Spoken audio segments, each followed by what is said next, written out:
Young on action. Subs in the boss again. So tight, listening. Jinuwaziete shabuno daye wewe. Shinako usaira kumawere. Manofara kona uchiritsa mere. Uchiritsa mere. Mukufamba kwatino ita.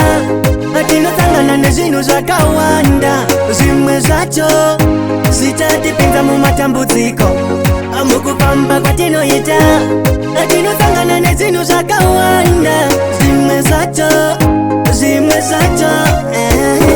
nyasocherechedza mafambiro, nyasocherechedza maitiro, nyasocherechedza mafambiro. Usapinde mumatambudziko paunenge uchiita mwari yangu, usingazive muvengi wangu, paunenge uchitofarira usingaziva kukukaira. Mukufamba kwatinoita tinosangana nezvinhu zvakawanda. Zvimwe zvacho zvichatipinza mumatambudziko. Mukufamba kwatinoita tinosangana nezvinhu zvakawanda. Zvimwe zvacho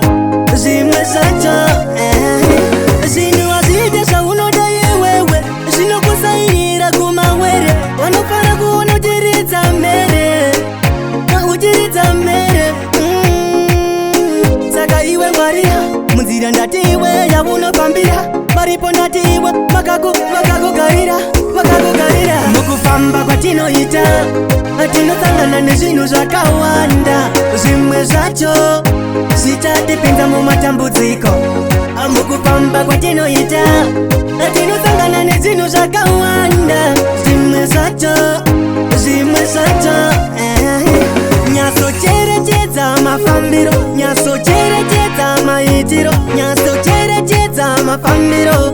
Usapinde mumatambudziko paunenge uchiita mwari yangu, usingazive muvengi wangu, paunenge uchitofarira usingaziva kukukaira. Mukufamba kwatinoita tinosangana nezvinhu zvakawanda. Zvimwe zvacho zvichatipinza mumatambudziko.